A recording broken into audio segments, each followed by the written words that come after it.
Ok, chicas, buenas noches. Qué bueno que vamos a empezar hoy con nuestra clase. Todos los videos yo los he llamado Llevando la Tanakh a todas partes del mundo, los videos que tengo ahí en YouTube. Y hoy vamos a estudiar la Parashá Terumá, que es ofrenda. Y vamos a empezar en oración. Vamos a empezar, a mí me gusta, pues siempre empiezo con el Salmo 119, del 33 al 40.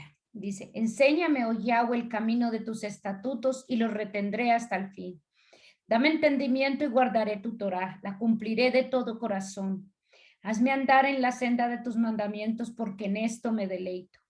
Inclina mi corazón a tus testimonios y no a la codicia. Aparta mis ojos para que no vea la falsedad y vivifícame en tus caminos. Confirma tu palabra, tu sierva temerosa de ti. Aleja de mí la afrenta, porque tus juicios son buenos. Me he deleitado en tus mandamientos, vivifícame en tu sedec. Y Isaías 61:2. Levántate, resplandece, porque ha llegado tu hor, y el cabot de Yahweh se ha levantado sobre ti.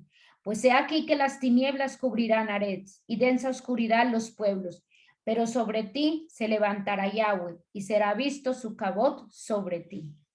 Padre eterno, soberano del universo, te damos gracias por esta clase. Te pedimos que seas tú, tu Santo Espíritu, ministrándonos y llenándonos, permitiéndonos conocer la verdad, porque como tú dices en tu palabra, conoceréis la verdad y la verdad os hará libre. Te pedimos que nos permitas conocer la verdad de tu palabra para conocerte a ti mejor. Padre, anhelamos de tu presencia, anhelamos conocerte y es por eso que estamos aquí, Padre, porque consideramos que somos el Israel espiritual y queremos conocer tu Torah, queremos conocer tu palabra porque a través de ella sabemos que podemos conocerte a ti y a Yeshua, nuestro Salvador. Te damos gracias por Yeshua, te damos gracias por tu presencia, te damos gracias por tu espíritu. Te pedimos que quites todo espíritu de distracción, todo espíritu de sueño, todo espíritu que no nos permita recibir de ti. Te damos gracias por tu presencia y que seas tú enseñándonos. Danos de tu sabiduría, Padre, y de tu amor y tu misericordia. Amén, amén. Ok. Vamos a empezar con la Parashá Terumá, que es de Éxodo 25, desde el 1 hasta Éxodo 27, 19. La Parashá se enfoca en el tabernáculo. Esta Parashá es enfocada en el tabernáculo y el tabernáculo es lo más importante del estudio de Éxodos. El Eterno detalla la construcción, las herramientas que se deben usar, la ropa que se debe usar, el diseño de la ropa, los rituales, cómo se deben llevar a cabo y quién es el que los debe llevar a cabo. Todo se debe hacer según el patrón que el Eterno establece y que él le ha mostrado a Moshe o a Moisés. Entonces, es bien detallado. Cuando yo me pongo a leer sobre cómo el Eterno detalla, es tan específico de cómo debe ser el tabernáculo, de cómo debe hacerse cada cosita que hay ahí. Me hace pensar o me hizo pensar lo que nosotros como cristianos nos enseñaron, que nosotros realmente no nos enseñaron como a pensar que el Eterno quiere establecer, que Él quiere que nosotros aprendamos la manera como Él quiere que nosotros le sirvamos, como Él quiere que nosotros lo adoremos. Nosotros hemos aprendido, o yo he aprendido una manera muy a la ligera de cómo realmente hacer las cosas con respecto al Eterno. Y el Eterno es muy exigente, muy preciso en cómo quiere las cosas con su pueblo. Entonces esto lo hace pensar aún un poco. Es el Dios que hay ahí en la Biblia, que es así de exigente y que todo lo quiere ordenar porque Él ordena, Él organiza, Él dice quién hace. Todo eso forma parte de cuál es el carácter del Eterno, porque Él establece cómo quiere que nosotros realmente tengamos una relación con Él. No es lo que nosotros queramos, Él establece patrones. y el tabernáculo, la manera como lo hace, nos ayuda a ver un poco eso. Ahora, recuerda que nosotros tenemos el Nuevo Testamento. Bueno, lo que estoy haciendo aquí es una pequeña introducción, ¿sí? A lo que estamos viendo en esta paracha. Yo tengo, por ejemplo, este es el Nuevo Testamento, lo tengo separado del Antiguo Testamento. Es el Antiguo Testamento y este es el Nuevo Testamento, ¿cierto? Lo tengo separado. La mayoría de las Biblias las venden todas juntas. Entonces, los autores, recordemos que el Nuevo Testamento, toda la palabra, toda la Biblia fue escrita por los hebreos. Fueron hebreos, fueron judíos. Solo creo que hay un libro que Lucas que no era hebreo. Pero la mayoría, todos los libros de la palabra fueron escritos por hebreos para la cultura hebrea. Ahora, los autores del Nuevo Testamento asumían que los lectores de las cartas, porque el Nuevo Testamento, la mayoría son cartas que los escritores le mandan a diferentes lugares en Jerusalén y lo que ellos llaman la dispersión, los que se tuvieron que ir fuera de Jerusalén. Entonces, la mayoría de ellos asumía que el que leía esas cartas, o sea, el que leía estas cartas, que el libro, el Nuevo Testamento está hecho por cartas de los que escribieron a las iglesias y a diferentes lugares. Entonces, asumían que los lectores entendían el propósito del tabernáculo y el sistema de sacrificio en que los hebreos habían desarrollado desde que el Eterno los enseñó. Ellos asumían eso, que es algo que a nosotros nos pasa. Nosotros, la mayoría de la gente, y ya sabemos que a muchos no les ha pasado así, pero hoy en día la mayoría de la gente solo le dicen lea el Nuevo Testamento. Pero el Nuevo Testamento no puede haber un entendimiento si yo no he leído el Antiguo, porque se presume que si yo leo esto es porque yo tengo un entendimiento de lo que es el tabernáculo, de lo que es el sistema de sacrificios, de lo que fue lo que el Eterno le dijo a Moisés que hiciera. Entonces, basado en eso, por eso es tan importante para nosotros lo que estamos haciendo ahora con la Torá. Después de que nosotros leamos, porque la Torá la vamos a estudiar en un año y va a ser como una visión general, pero que nos va a servir mucho porque cuando tú agarres el Nuevo Testamento y vayas a leer algo, tú vas a ver y vas a tener un entendimiento porque sabes, tienes una mejor idea.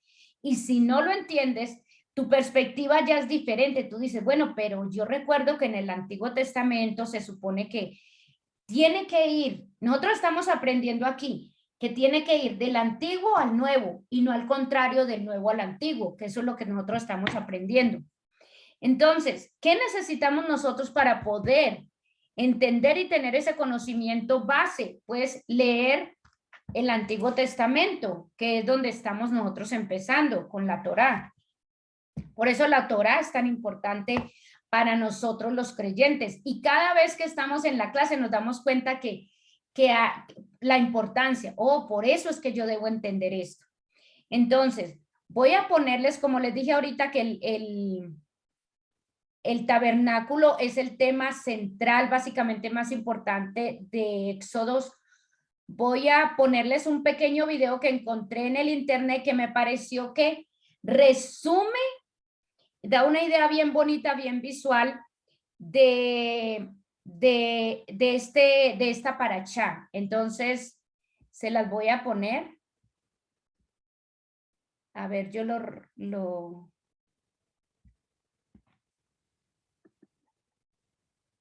Ok.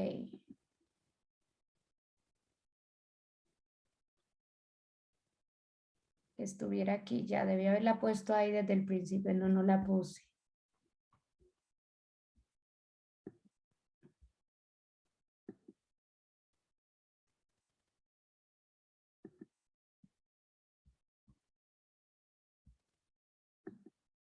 Estoy tratando de reducir la imagen.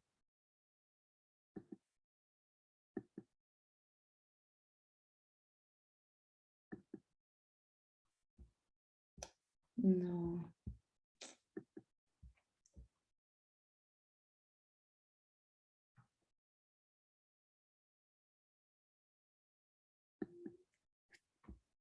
Ah, ok, ya.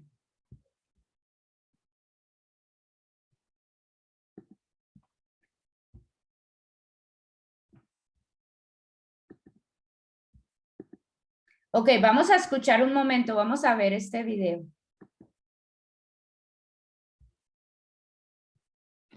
¿Lo pueden ver? Sí. Ok.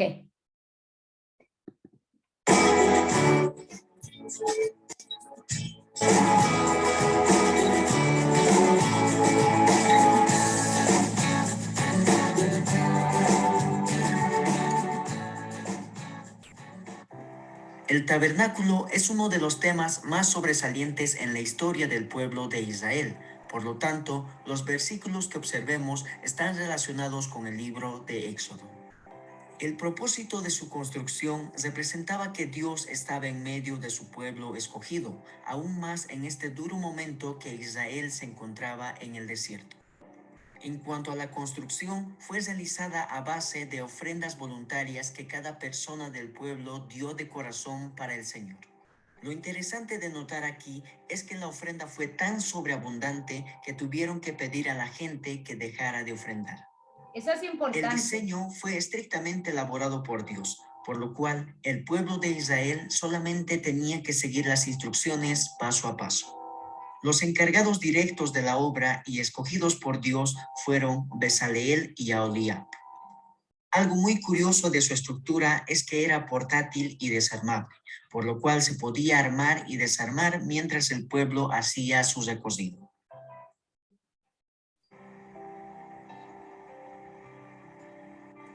Observemos en primer lugar una vista panorámica del tabernáculo. Si nos fijamos bien, todo lo alrededor está hecho de múltiples y diversas telas, mientras que por la parte de abajo tenemos la entrada al tabernáculo. Al mismo tiempo, en el ambiente interior tenemos lo que es el patio o el atrio, mientras que más al fondo encontramos una habitación de suma importancia que lo observaremos en un momento.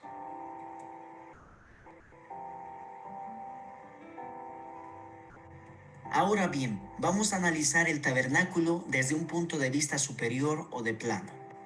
Tomemos en cuenta que este es el tabernáculo rodeado por las diversas telas. Dijimos que por este lado se encuentra la entrada, mientras que el ambiente interior se llama atrio o patio. Las medidas de este patio están hechas a base de codos, por lo cual un codo equivale a 45 centímetros o 0,45 metros. Tomando en cuenta este parámetro, la longitud del atrio mide 100 codos, lo cual equivalen a 45 metros. Una anchura que mide 50 codos equivalen a 22,5 metros. Y una altura de 5 codos que equivalen a 2,25 metros, dándonos un total de un perímetro de 135 metros.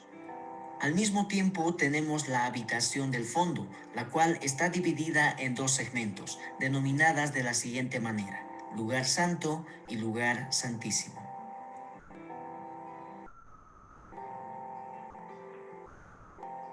Tomando en cuenta lo mencionado anteriormente, observemos los 6 elementos que son sumamente importantes dentro de la estructura del tabernáculo.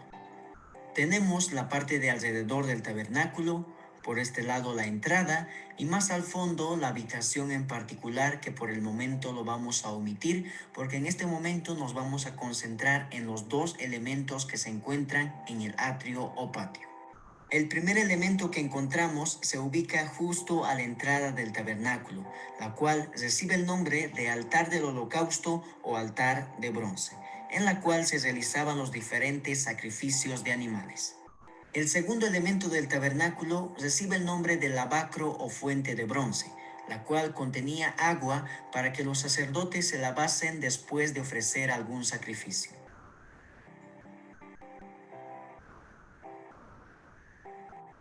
Introduciéndonos a la habitación que se encuentra en el fondo, dijimos que está dividida en dos segmentos a través de un velo. La parte derecha se denomina como lugar santo y la parte izquierda como lugar santísimo. El lugar santo presenta tres elementos. El primero de ellos recibe el nombre de la mesa de los panes de la proposición, que elaborados sin levadura y en número de 12 eran cambiados por los sacerdotes cada semana. Otro elemento importante es el candelero o candelabro de oro, la cual en su estructura presenta 6 brazos y un tronco principal.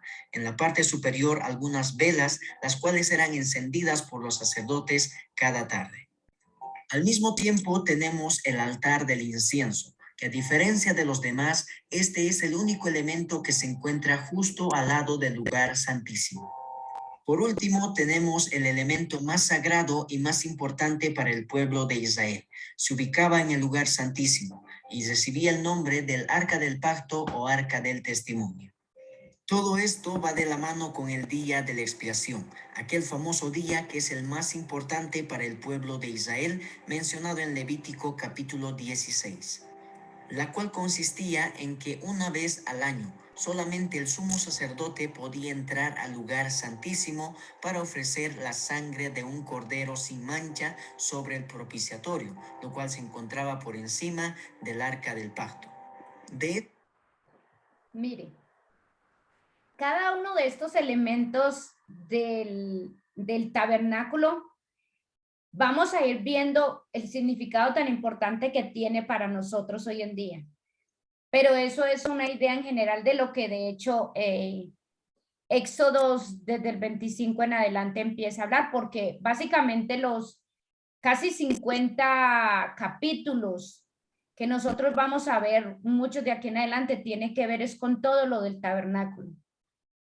Qué bonito. Sí. Entonces, vamos a ver. Muy ilustrativo Ahora, el video. el tabernáculo, vamos a ver que estaba bien detallado, ¿ves? El Eterno fue bien detallado. Ahora, vamos a ver aquí en general, y les voy a ya, espera a ver, vamos a ver lo siguiente. Entonces, ¿pueden ver? ¿Pueden ver en la presentación? Sí, señora. Bueno, entonces, ¿qué era el tabernáculo? El tabernáculo es la morada terrenal del Eterno. Ahora, recordemos que el Eterno empezó a escoger a Abraham. Después que escogió a Abraham, recuerde que vimos un acto como de mayor intimidad que empezó a formar con el pueblo de Israel en el momento en que le revela su nombre personal a Moshe. Y ahora está mostrándole, está diseñándoles, ok, ahora les está diciendo, yo quiero habitar entre ustedes, porque antes él simplemente los acompañaba, sabían que su presencia iba con ellos, pero ahora él quiere habitar. El Eterno quiere habitar con el pueblo. Y el tabernáculo, el Eterno lo manda a construir para eso, para habitar con ellos. Es el lugar, es como que él se viene a vivir con ellos. Ahora, el propósito del tabernáculo, ¿cuál era el propósito? El propósito era un lugar especial, limpio y santo. Escuchen, era un lugar especial, limpio y santo para que el Eterno pudiera morar. Escuche, él no podía morar en cualquier lugar, en un lugar sucio, en un lugar que no tuviera los requerimientos que él tenía para poder él habitar ahí. Entonces, para poder morar entre el pueblo. Y el pueblo podría aquí entonces encontrarse con él. Ese era el propósito. Ahora, ¿cuáles eran las características del tabernáculo? Era visible y estaba ubicado en el centro de Israel. O sea que todos en Israel, todo el pueblo alrededor lo podía ver el lugar donde el Eterno estaba estableciendo su morada. Ahora, ¿por qué ahí? Les recordaba que él estaba siempre con ellos, que se alejaran de otros dioses y para servirle a Él y solamente a Él. Él estaba empezando a establecer, recuerde que dijimos que ellos pensaban que ellos tenían muchos dioses, que un pueblo que se valoraba era un pueblo que tenía muchos dioses. Pues el Eterno estaba empezando como a establecer, ok, aquí yo debo ser el único. Y otra cosa, observen que el tabernáculo, lo que vimos ahorita en el video, el tabernáculo no contiene imágenes del Eterno. Y recuerda que ese es el segundo mandamiento. No harás imágenes, no tendrás idolatría. Y mire que el Eterno aquí en toda la construcción del tabernáculo no contiene imágenes de Él. Y eso era algo fuera de la norma que los pueblos alrededor tenían. Todo pueblo que se respetara tenía sus imágenes de dioses. Y el Eterno aquí en el tabernáculo no había por ningún lado una imagen de Él. Porque Él a Moisés le dijo, no tendrás imágenes de ningún Dios, ni siquiera de Él, ¿recuerda? Entonces eso es importante de resaltar en el tabernáculo. Ahora, ¿por qué es importante aquí nosotros? La Torah tiene todo que ver con instrucción. Recuerda que dijimos que Torah significa instrucción. Y el tabernáculo y el sistema de sacrificio, que es lo que vamos a ir viendo, son para enseñarnos. ¿Para enseñarnos qué? Para enseñarnos el evangelio. Recuerda que estuvimos hablando que el evangelio viene desde aquí, desde el libro de Éxodos. Bueno, para enseñarnos el evangelio, para enseñarnos el propósito de Israel, para enseñarnos la santidad del Eterno y para enseñarnos el gran y terrible pago que sería necesario para perdonar nuestros pecados. Eso es lo que nosotros a través del tabernáculo vamos a aprender. Y todo esto es esencial para nosotros. Es esencial que entendamos el evangelio. Es esencial que entendamos el propósito de Israel en el plan de salvación del Eterno. Que entendamos la santidad de Él. Porque la palabra dice que sin santidad nadie verá a Dios. Y entendamos cómo. ¿Cuál es el pago? Porque el sistema de sacrificio es necesario para el pago de los pecados. Ahora, vamos a ver cómo la morada del Eterno. Aquí en Éxodo solo vamos a ver la morada del Eterno, el tabernáculo, en el libro de Éxodos. Pero el Eterno ha ido moviendo la morada de Él. Porque es importante que nosotros tengamos en cuenta cómo empezó el primero a habitar en el pueblo. Pues lo primero que empezó fue en el tabernáculo. Él habitó en el pueblo, en medio del pueblo de Israel. Fue en el monte Sinaí y era portátil. Se podía armar y desarmar porque recuerdos que ellos iban a ir a la tierra prometida. Aquí está dándole las instrucciones para construirlo, pero en la tierra prometida ellos lo iban a poner y era portátil, o sea, se podía armar y desarmar para ir a otro lugar. 400 años, entonces recuerde que está en la morada, es decir, él está diciendo, ok, aquí voy a habitar yo. 400 años más tarde, tenemos el templo que fue construido por Salomón, que de hecho fue un deseo del rey David construirle un templo al Eterno, pero ese deseo el Eterno permitió que fuera su hijo Salomón que lo hiciera 400 años después. Entonces, ahí ¿quién habitaba? Ese era un lugar para que habitara el Eterno y era permanente. Este templo sí no se movía de un lugar para otro. Y por último, ¿qué es lo que está pasando ahora? Por último tenemos nosotros. ¿Quién es la morada del Eterno hoy en día? La morada del Eterno, comenzando con Yeshua, nosotros nos convertimos en ese tabernáculo, en ese templo. Y por eso Primera de Corintias 3:16 dice, ¿no saben que ustedes son el templo de Dios y que el Espíritu Santo habita en ustedes? Entonces, mira el proceso por el que ha pasado el deseo del Eterno de habitar entre nosotros. Primero en el tabernáculo, luego pasó al templo, y para nosotros que creemos en Yeshua, entonces, gracias a él, el Eterno mora en nosotros. Por eso es importante entender el tabernáculo, para poder entendernos que él está en nosotros. Y es por la obra de Yeshua que el Espíritu del Eterno mora en nosotros. Entonces, ven el proceso. Y esto no está en Éxodos, esto y esto. Pero ese es el proceso, este es el principio para nosotros poder llegar aquí. Que nosotros somos la morada del Eterno hoy en día. Porque de hecho el tabernáculo no está. El templo ya no está.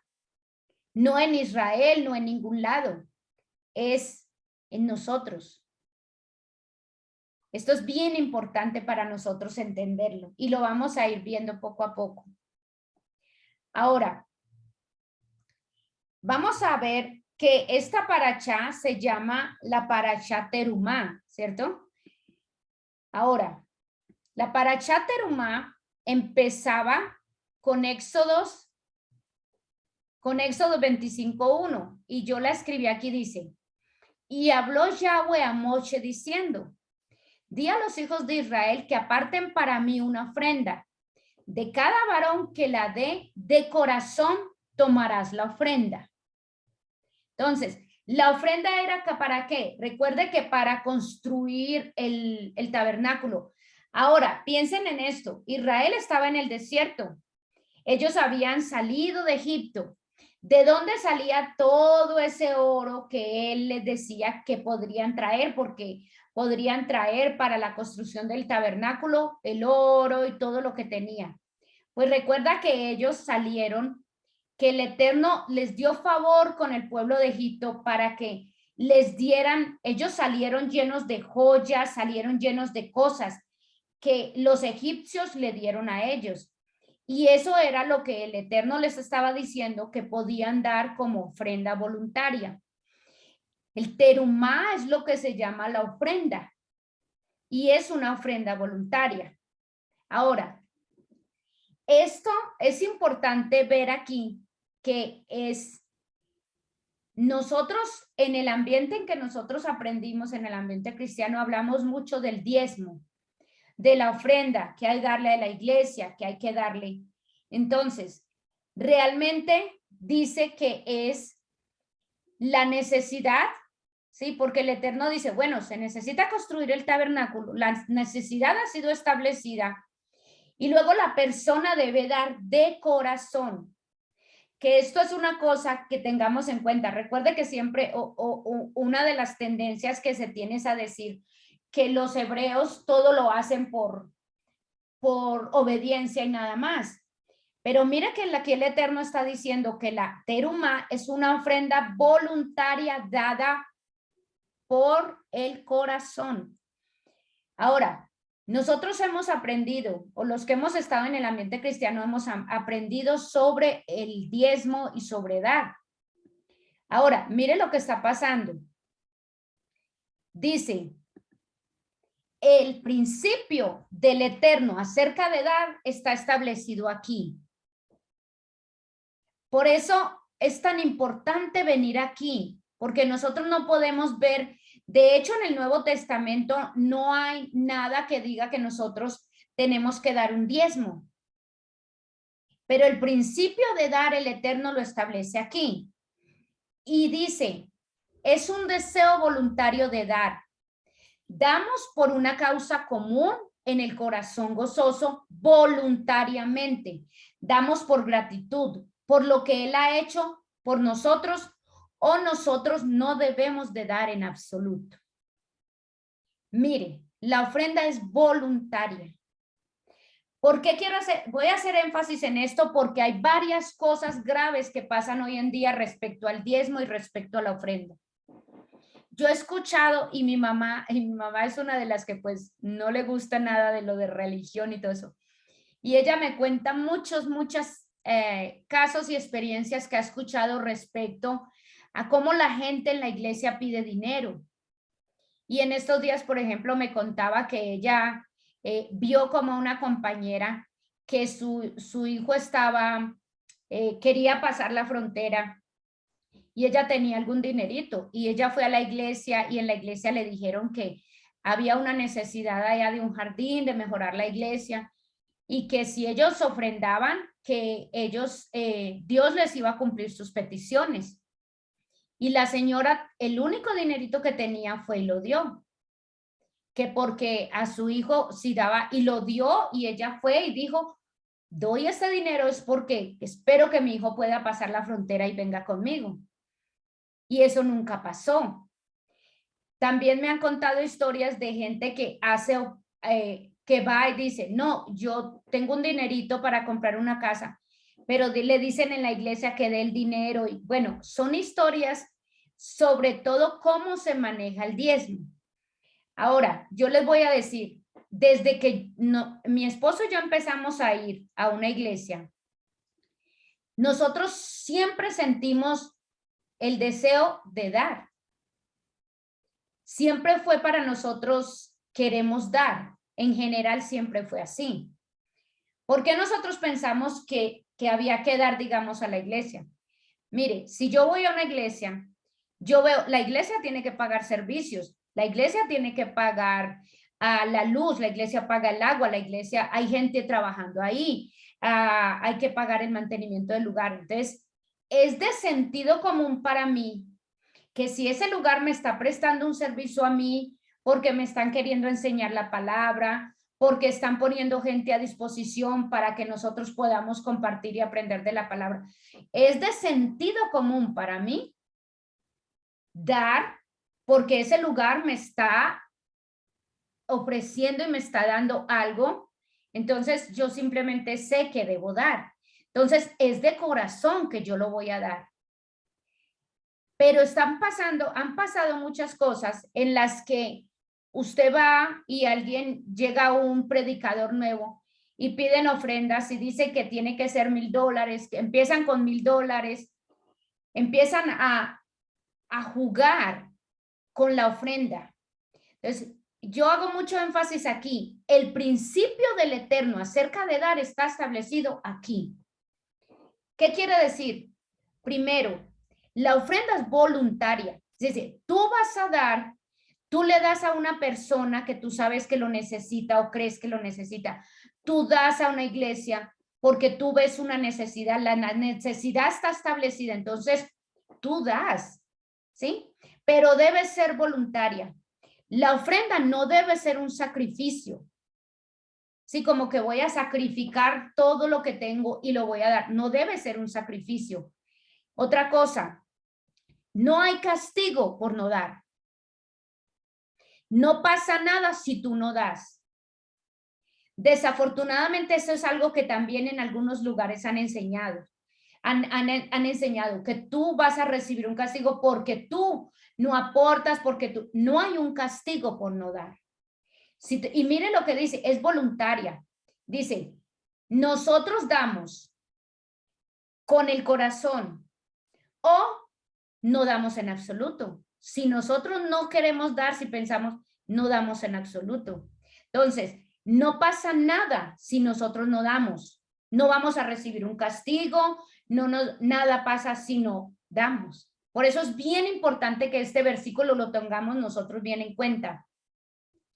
Debe haber un propósito para dar. ¿Qué estaba pasando para la construcción? ¿Para qué se estaba dando? Para la construcción del tabernáculo. Ese era el propósito. ¿Para qué doy? Si en una iglesia dicen, escuche, si en una iglesia dicen, necesitamos que den dinero porque estamos construyendo el área para los niños en la iglesia. Si tú das ese dinero para la iglesia, para el área de construcción de los niños, ese dinero tiene que usarse ahí. No puede usarse en ningún otro lugar, porque entonces esas son las cosas que espiritualmente trae ruina a las iglesias y a las personas, porque no se está usando en lo que dijeron que se iban a usar. Espiritualmente es peligroso que la gente esté jugando con el dinero en ese sentido. ¿qué se hace? Escuche, ¿qué se hace con lo que uno da? Un error que nosotros cometimos, que mi esposo y yo cometimos, es que nosotros siempre, como le dije, siempre teníamos nosotros dábamos, pero nosotros siempre decíamos, porque eso es como que se decía en el ambiente, bueno, lo que ellos hagan o no hagan es su problema, ellos se lo tienen que ver con Dios. Ese siempre fue mi idea, siempre fue la idea que nosotros teníamos.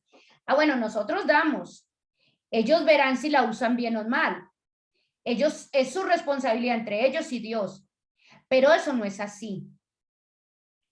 Es mi responsabilidad saber en qué se está invirtiendo el dinero que yo estoy dando, porque si no es así, yo estoy tirando el dinero como a la basura sin saber dónde.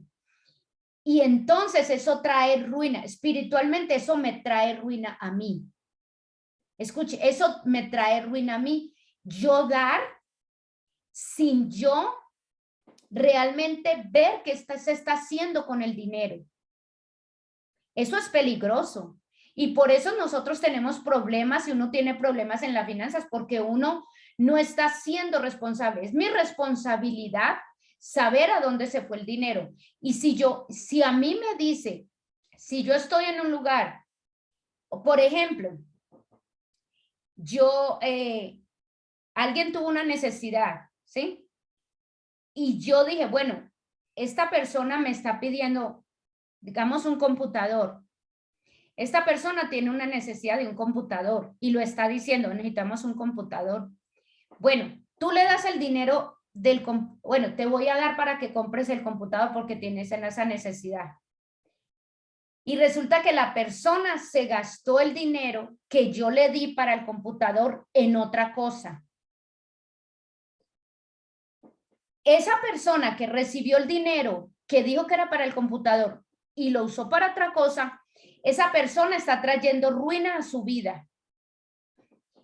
Y a mí me trae ruina si yo no estoy pendiente de que el dinero se invierta en lo que me dijeron, porque yo lo di para un propósito y no lo están cumpliendo. Entonces, afecta tanto a la persona que se le dio como a la persona que lo está dando espiritualmente.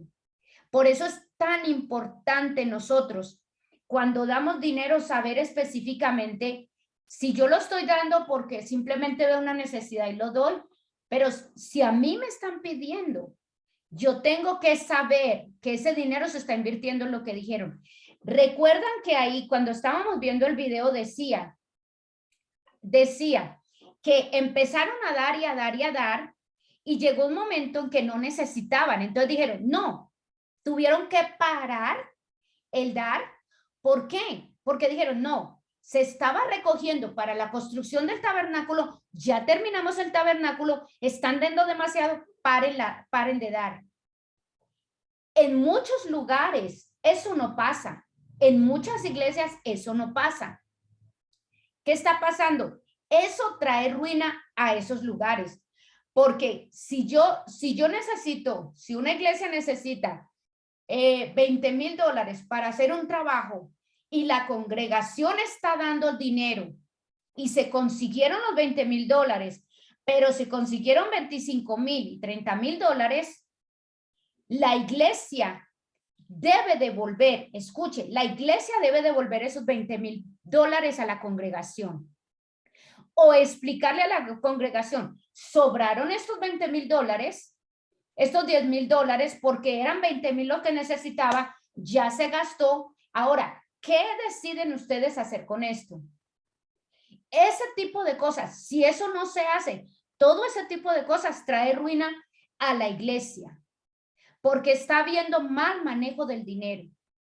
Ahora, y no se puede obligar a la gente. Una cosa terrible que está pasando en muchas iglesias, es la ofrenda, pero pactando. Y les voy a dar ejemplos.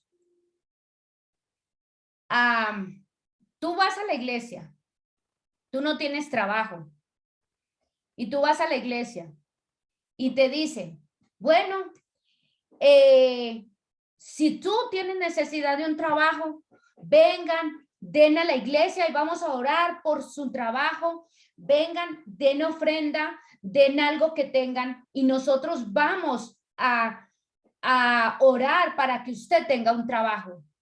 Eso es pactar, eso es un pacto.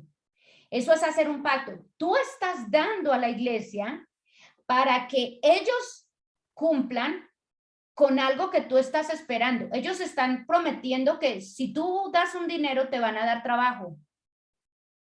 Eso trae ruina a ti y a la iglesia, porque eso no es bíblico, porque eso va en contra de la ofrenda que el Eterno estableció. Miren lo que dice aquí, es una ofrenda voluntaria. Tú debes dar con el corazón. Y cuando una ofrenda, mire, la ofrenda, los pactos de ofrenda, esos son cosas que los dioses paganos y los dioses de otras religiones hacían. Y eso se está haciendo hoy en día en muchas iglesias. Y eso es peligrosísimo espiritualmente, no solo para mí, sino para la persona, para la iglesia que lo esté pidiendo. Entonces tenemos que ser muy conscientes de la ofrenda. Nosotros podemos dar, pero es dar con el corazón. No se pacta para dar. Voy a dar para que me ayuden a orar por un trabajo, para que me ayuden a orar. Dar dinero porque tú estás enfermo y vas a la iglesia y das dinero para que la iglesia ore por ti. Sí, doy dinero para que entonces oren y Dios me sane. Eso no es bíblico y eso es peligrosísimo.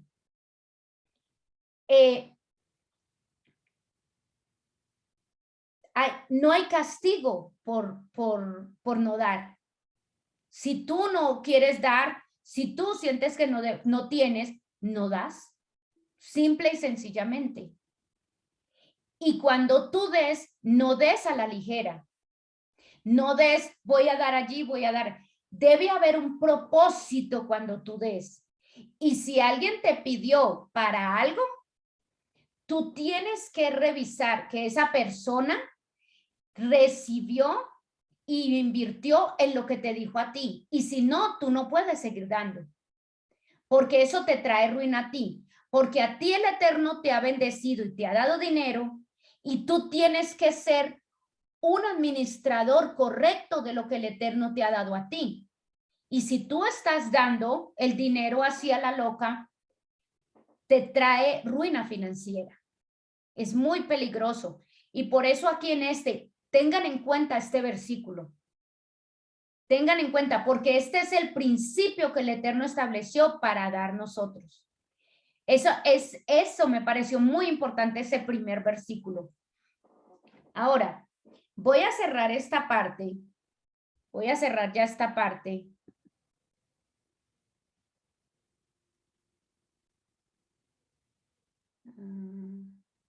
Espere a ver aquí. Sí. Entonces, vamos a resumir aquí esta parte de la parashá Terumá. Lo primero que vimos es la importancia del tabernáculo y que necesitamos conocer o entender el tabernáculo y el sistema de sacrificio para entender el plan de salvación y para entender todo lo que viene de ahí en adelante en la palabra. Y el principio más importante establecido aquí respecto a dar es el principio establecido en Éxodo 25:1, que es terumá, que es la ofrenda que nosotros debemos dar, o si queremos dar, que es voluntario. Eso es bien importante que lo tengamos en cuenta. Son dos puntos que yo vi bien importantes para nosotros estudiar en esta parashá. Ahora, entonces, ¿tienen algún comentario sobre eso? Porque algún comentario así rápido, porque vamos a pasar al libro de Jacob, el libro de Santiago, que es como se llama generalmente pero realmente es Jacob. ¿Algún comentario sobre la parashá que vimos? Muy claro. Muy claro. Ah, bueno, qué bueno. Sí, señora, ninguno. Ah, bueno. Dayan, ¿algún comentario? ¿No? Ah, ok. Bueno, entonces vamos a Jacob. Jacob, como ustedes vieron, es un libro del Nuevo Testamento, ¿cierto? Jacob era hermano de Yeshua. Entonces, él manda esta carta, de hecho dice, de Jacob, un esclavo de Dios y del Señor Yeshua, el Mesías, dirigida a las 12 tribus de la diáspora. O sea, dirigida a todas las tribus que se habían dispersado alrededor, afuera de Jerusalén, de Israel. Entonces, vamos a comentar sobre qué nos pareció importante, qué cosas son importantes de aplicar a nuestra vida, porque recuerda que lo estamos viendo, porque nosotros vimos los mandamientos que el Eterno, los mispat que el Eterno le dio al pueblo de Israel, y que esos mispat básicamente son, muchos de esos son los que están aquí, pero aquí es un poquito como más, lo podemos ver como más práctico para nosotros. Entonces, vamos a hablar de eso. A ver, ¿quién quiere empezar sobre esta parte? Yo. Okay. Bueno, a mí, pues lo que como más importante, y lo leí varias veces, es de que debemos de ser hacedores de la Torá y no solo oidores. O sea, muchas veces uno la lee o escucha y ya, pero no somos hacedores, o sea, no la aplicamos. Y como que se queda todo digámoslo así, en palabras. Entonces, que eso me pareció pues muy, muy importante. Mire que Jacob, mire que ahí dice que Abraham, él le fue contado, él tuvo fe y él actuó y le fue contada por justicia. Sus actos fueron contados como justos. ¿Por qué? Porque él tuvo fe, pero él actuó. La fe de él obró, ¿sí? Y eso es lo que nosotros debemos hacer. Una cosa de las que yo he aprendido con respecto al estudio que estamos haciendo la Torá, es que muchas cosas de las que nosotros vemos, pues las podemos poner en práctica. Por ejemplo, el Shabbat. Entonces, bueno, vamos a aplicar el Shabbat en nuestras vidas. Y lo hacemos, es cosas específicas y concretas que empezamos a hacer. Entonces, es como tenemos fe, entonces estamos celebrando el Shabbat. Ajá. ¿Qué más? Porque vamos a estar hablando de esto esta semana y la próxima semana, porque es bien importante qué cosas, por ejemplo, nosotros vamos a poner en práctica de lo que leímos aquí.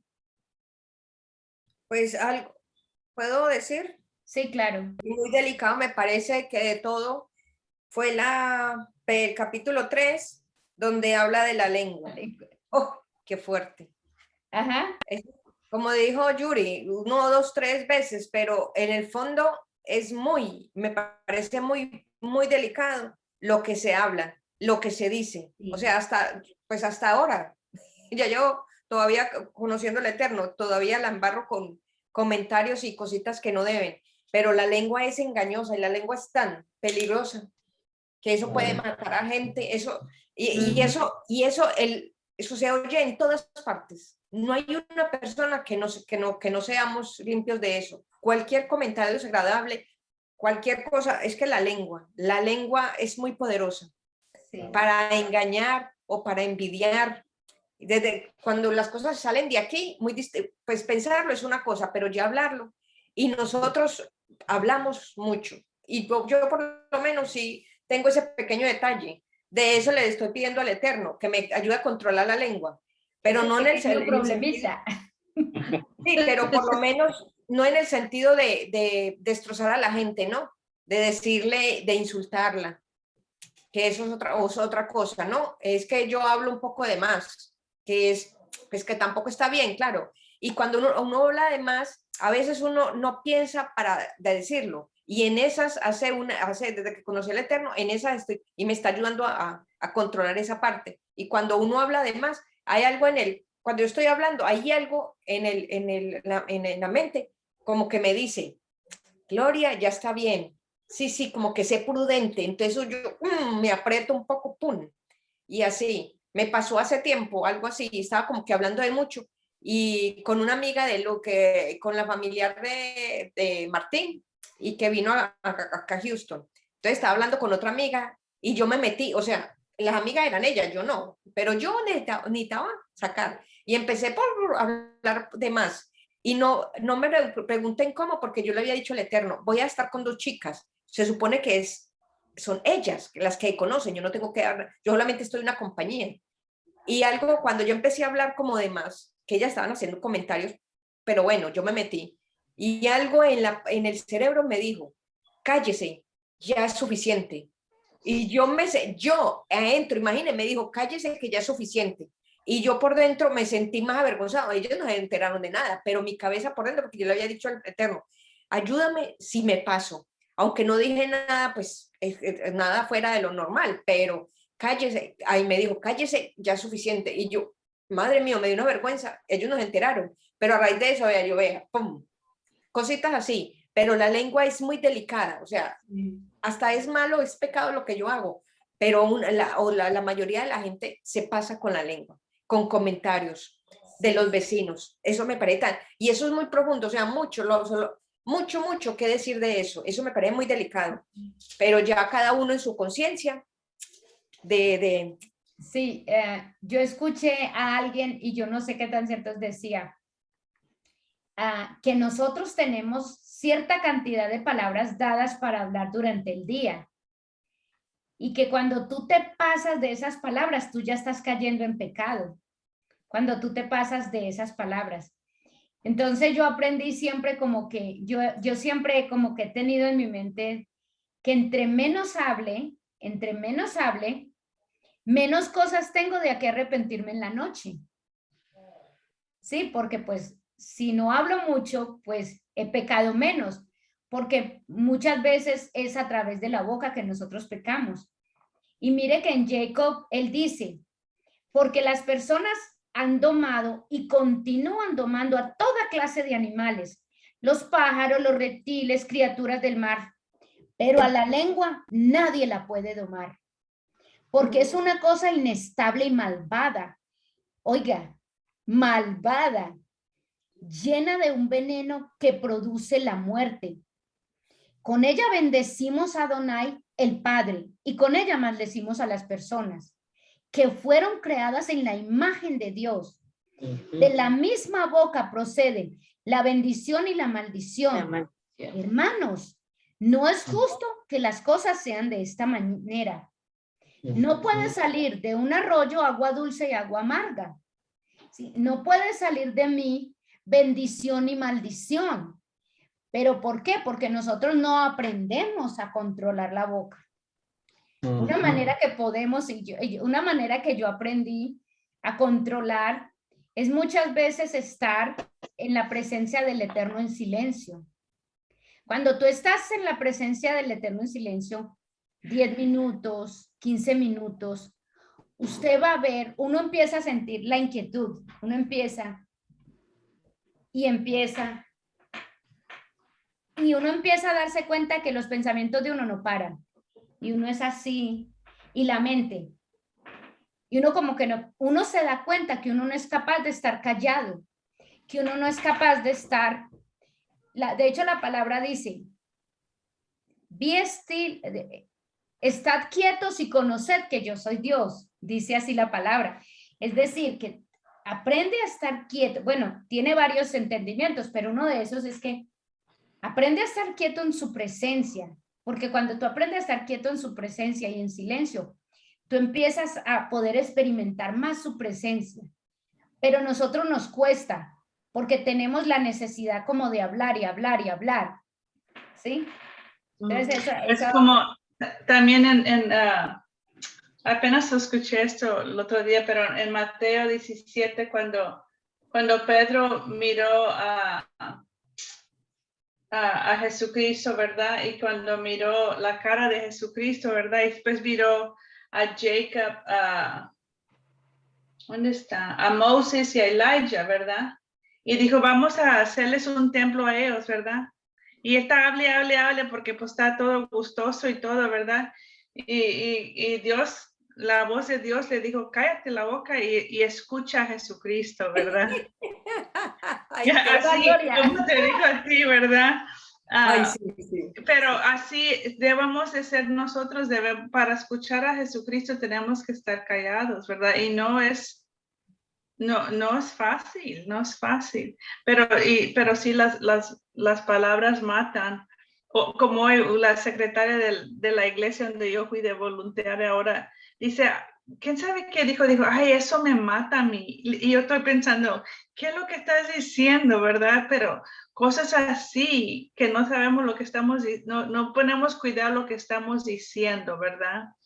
Y tenemos que estar como tener pendiente y pues mejor no hablar, es mejor. Y eso dice en James, en Jacob 1, ¿verdad? Que pues que no háblenos, que tenemos más slow to speak, como más. Oh, sí, sí, lea ese, lee. ¿Cuál versículo es? Ese es bien bueno.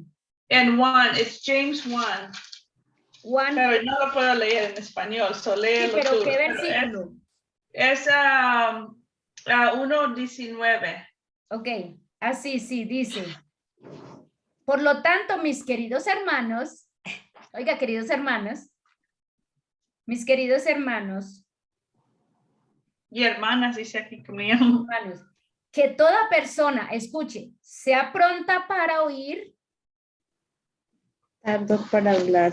ok, pronta para oír, o sea, que tú siempre, de hecho alguien decía, escuchen, a nosotros ¿cuántos oídos nos dieron? 2. ¿Y cuántas bocas? Una.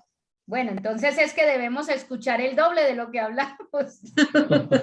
Dice, Bueno, el sí, doble de lo que hablamos y sea escuchar. pronta para oír, pero lenta para hablar y lenta para dejarse llevar por la ira, porque la ira del hombre no lleva a cabo la justicia de Dios. Cuando tú te llenas de ira, las cosas que salen de ti no son de Dios, no son de Dios, son en contra de Dios.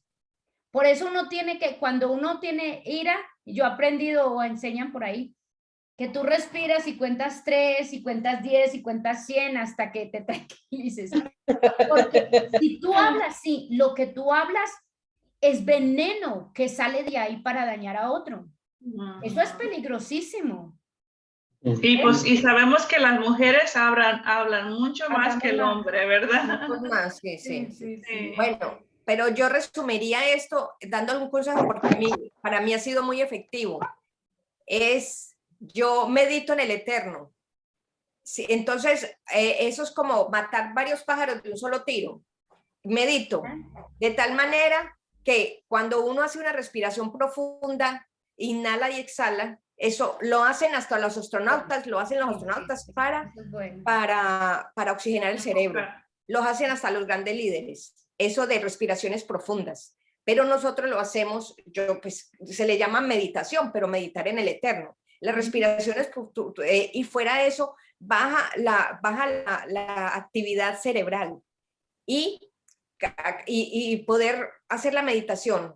Si es posible, para empezar, que yo empecé con 15 minutos y ahora ya voy en 1 hora, pero cuando uno medita 15 minutos por lo menos, eso es principalmente también para la boca y como dijo mi hermana, para poder uno estar tranquilo y escuchar al Eterno y no hablar. Entonces todo eso lo estoy controlando, ya llevo 1 hora, prácticamente yo estoy meditando en el Eterno y haciendo respiraciones profundas. Eso es muy bueno para el cerebro. Y meditar en él, porque los pensamientos se atravesaban mucho, pero si uno se concentra y piensan siempre en el Eterno, eso es, meditar es muy bueno para el cerebro, por lo menos empezando con 15 minutos. Es efectivo. Mire, una cosa con respecto al hablar, una cosa que yo empecé a notar en nosotros mismos, en mi esposo y yo, es que nosotros orábamos, digamos, en la mañana, teníamos una petición para Dios, ¿cierto? Y orábamos y le pedíamos al Eterno que nos ayudara en algo y que teníamos fe que Él nos iba a ayudar y todo. Pero durante el resto del día estábamos diciendo un poco de cosas que contradecían lo que nosotros sabíamos que el Eterno nos podía ayudar y que estábamos esperando que Él nos ayudara. Entonces nosotros empezamos a caer en cuenta y nosotros como que, bueno, nosotros, póngame cuidado, oramos 10, 15 minutos pidiéndole al Eterno algo, ¿sí? Y diciéndole que en fe estamos yendo allá a pedirle por esto y esto. Y durante todo el resto del día estamos diciendo todo lo contrario a lo que estuvimos orando 10 minutos. ¿Cómo nos va a contestar el Eterno una oración así? Porque mire que aquí dice, Jacob dice,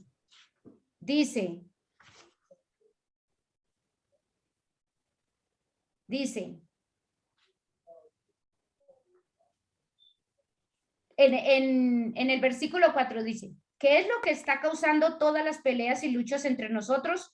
¿No es acaso vuestro deseo que combate en nuestro interior? Deseáis cosas y no las tenéis.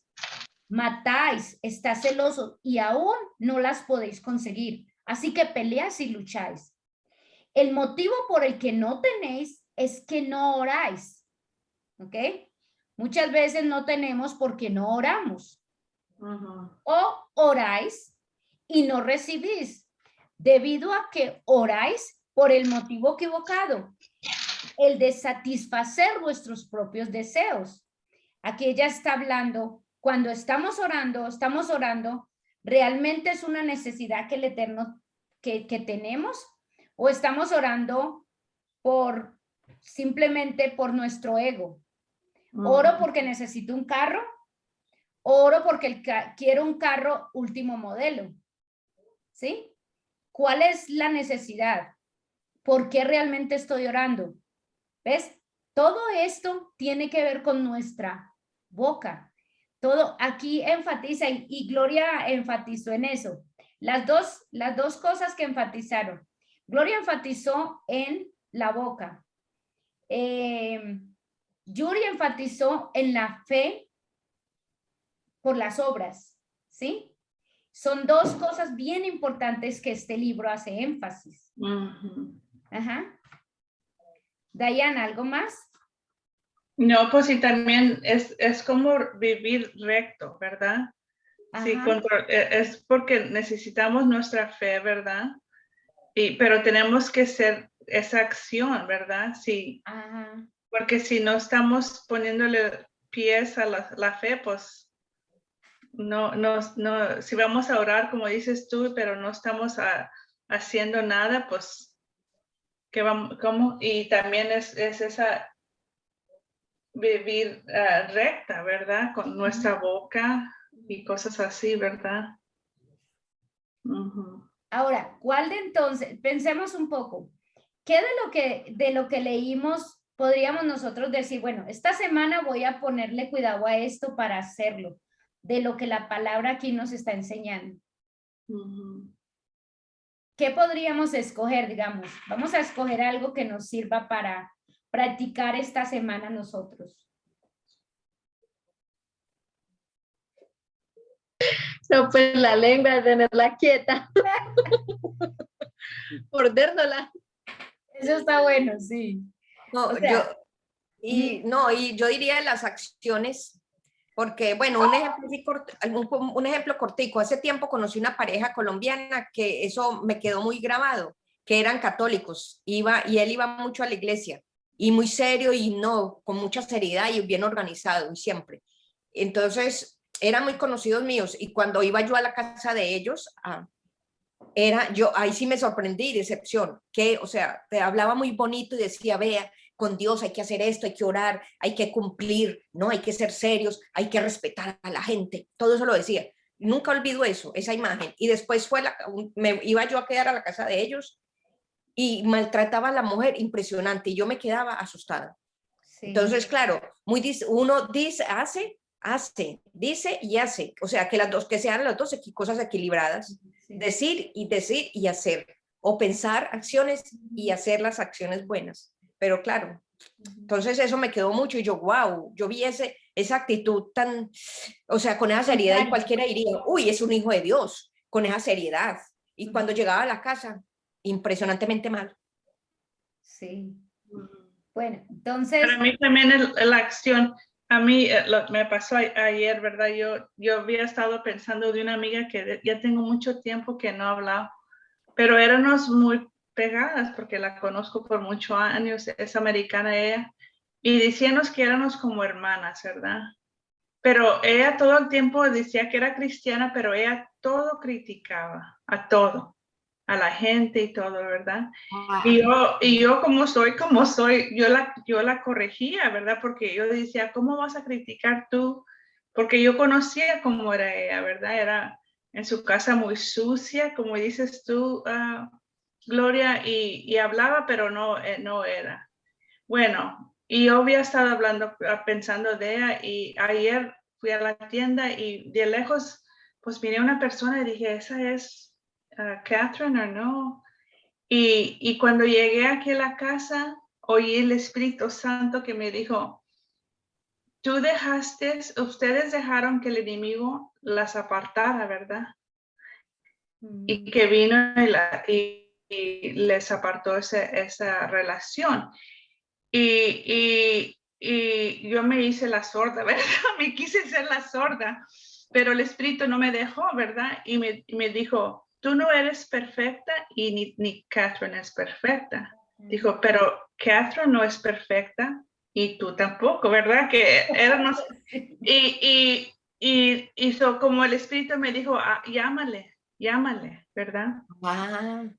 Yo dije, ay, bueno, Señor, pues yo voy, si Él me dice que yo haga algo, tengo que hacerlo, ¿verdad? Yo le hablé, pero yo sabía que no iba a contestar porque ella es muy orgullosa y muy curiosa, ¿verdad? Pero yo dije, yo tengo que hacer mi parte, ¿verdad? Yo le hablé y le dejé el mensaje, le dije, mira, yo he estado pensando de ti, ojalá que estés bien. Y le dije, mira, le dije, el Espíritu Santo me dijo esto, le dije, mira, yo sé que yo te he ofendido a ti, y le dije, pues perdóname, ¿verdad? Y le digo, y te amo, y le digo, y espero que Dios va a restaurar nuestra relación, ¿verdad? Y háblame cuando tú tengas tiempo. Pero no me ha hablado, y no sé si me va a hablar, ¿verdad? Pero como yo no puedo decir que Dios es un Dios que restaura, no puedo ser que Dios es un que perdona. Si yo no voy a andar ese camino y no que soy yo perfecta, yo no soy perfecta, pero tengo que yo ser lo que Él me dice que ser, ¿verdad? Porque pues es lo que estamos estudiando, ¿verdad? Y cómo me voy a ser sorda. Porque el mal, si yo no lo hago, no le estoy haciendo a ella mal, me estoy haciendo yo mal. A uno mismo. A uno mismo, sí. Si yo no hago las cosas bien, si yo me estoy cortando yo misma, ¿verdad? Y las bendiciones. Es muy importante para poder escuchar el Señor. Y para mí es muy duro estar sentada, como dice Gloria, me pongo yo, y yo vivo corriendo, y le doy gracias al Espíritu Santo porque Él como quiera me habla. Como quiera me habla, ¿verdad? Y por la relación que ya ha establecido con Él. Sí, puedo estar cocinando, puedo estar leyendo, como el domingo, estaba yo muy mona leyendo la palabra y de repente viene y oigo el nombre de una muchacha, ¿verdad? Y después miro su cara y digo, bueno, Señor, pues le escribo, ¿verdad? Fue el sábado y no me acuerdo, el sábado o el domingo le hablé. Le mandé el mensaje y le dije, ojalá que estuviera bien, fue el sábado. Y inmediatamente me habla, me dice, Diana, ¿cómo es que Dios todo el tiempo te habla a ti? Dijo, hoy yo pensé de ti que te iba a hablar, que oraras por mí, pero dije, no la voy a molestar. Dijo, pero ahí vienes tú, ahí vienes tú. Pero como yo nomás le doy gracias a Dios que yo Sí, conozco su voz y si yo oigo algo, yo voy a ser obediente, obediente. ¿verdad? Ujú. Y yo voy a hablarle a esa persona, no les voy a escribir o algo, ¿verdad? So, pero le doy gracias porque no todo el tiempo estoy callada. Que él me habla como quiera, ¿verdad? Pero sí, lo que está aplicando lo que nos está diciendo Yuri ahora, bueno, que hay que, si yo tengo fe, si yo escucho, creo que él me está diciendo algo, yo tengo que obedecer. Sí, Sí. la fe sin obras y lo que estamos haciendo, es aprendiendo eso. Sí, y no tener miedo, porque a veces Sí, vas a dudar que es la voz de Ajá. Dios, ¿verdad? Pero, ¿y si a lo mejor eres tú y no él? Como quieras, sigue caminando adelante y él te va a hablar como quiera. Muy bien. Entonces, mire, vamos a quedar en que para la próxima semana vamos a poner en práctica algunas de estas cosas, sobre todo el de la boca o el de actuar en fe, a ver qué experiencias tenemos esta semana respecto a eso y vamos a volverlo a leer, ¿yo? O sea, con la paracha de esta semana, vamos a volver a leer este libro, a ver qué más sacamos para la próxima semana, ¿ok? ¿Está bien? Muy bien. Y borrarlo,